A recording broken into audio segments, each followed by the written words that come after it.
आम चुनाव के छठे चरण में 58 सीटों पर वोट डाले जा रहे हैं। राजधानी दिल्ली की 7 सीटों पर भी इसी चरण में वोटिंग हो रही है। दिल्ली की नई दिल्ली सीट से पूर्व केंद्रीय मंत्री दिवंगत सुषमा स्वराज की बेटी बांसुरी स्वराज मैदान में है। उनके खिलाफ आम आदमी पार्टी के टिकट पर सोमनाथ की जनता से कि आज इस लोकतंत्र के महापर्व में आकर अपना योगदान अवश्य दीजिए। आज सुबह सवेरे आशीर्वाद लेने आई हूँ झंडे वाली माता का, और बस इसके बाद जाके अपने पिता के साथ जाकर मतदान करने वाली हूँ।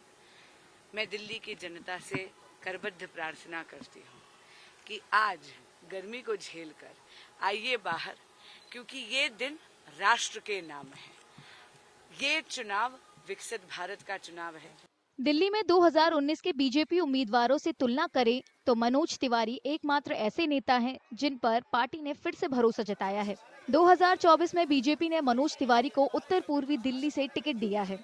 वोट की एक आहुति देनी है इस यज्ञ में, और वो उसके लिए लोग निकल रहे हैं। बहुत उत्साह है, और दिल्ली की 7 सीटें हमारे उत्तर पूर्वी दिल्ली के साथ साथ बाकी सभी सीटें दिल्ली की आज देश हित के लिए, नरेंद्र मोदी जी के लिए और अपने बच्चों के भविष्य के लिए जा रहा है।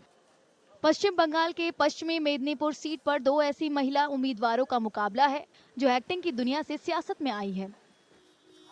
इस सीट से बीजेपी की अग्निमित्रा पॉल का मुकाबला टीएमसी की जून मालिया से है। दोनों ही उम्मीदवार पश्चिम बंगाल की मौजूदा विधानसभा में विधायक हैं। The kind of response I've got from the people of Medinipur, especially the women, who were supposed to be the main voters of Mamata Banerjee, women and Muslims. Women were on the street, in this kind of heat. They were waiting on the road for hours to, wish me, to hold my hands. This shows the kind of respect, the kind of dependence and trust they have on the Honorable Prime Minister. Haryana के करनाल से BJP ने पूर्व मुख्यमंत्री मनोहर लाल को मैदान में उतारा है। उनका मुकाबला हरियाणा यूथ कांग्रेस के अध्यक्ष दिव्यांशु बुद्धि राजा से है। हमने अपील जरूर की है कि अधिक से मतदान करें। अधिक मतदान करने से ही भारतीय जनता पार्टी का हर कार्यकर्ता खुश होगा।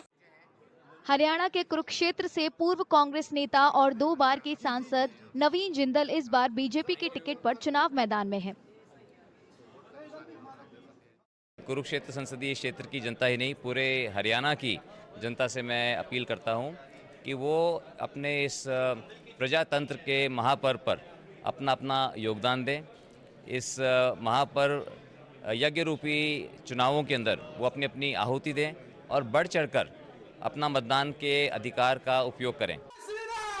ओडिशा की पूरी लोकसभा सीट पर बीजेपी के संबित पात्रा का मुकाबला पूर्व आईपीएस अरूप पटनायक से है, जो बीजेडी के टिकट पर चुनाव लड़ रही हैं।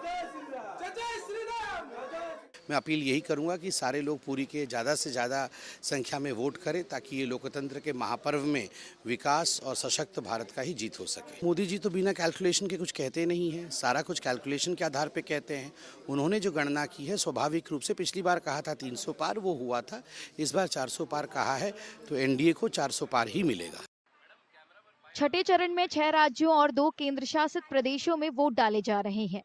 इसके बाद सिर्फ एक चरण बाकी रह जाएगा, जिसमें 57 सीटों के लिए 1 जून को वोटिंग होगी।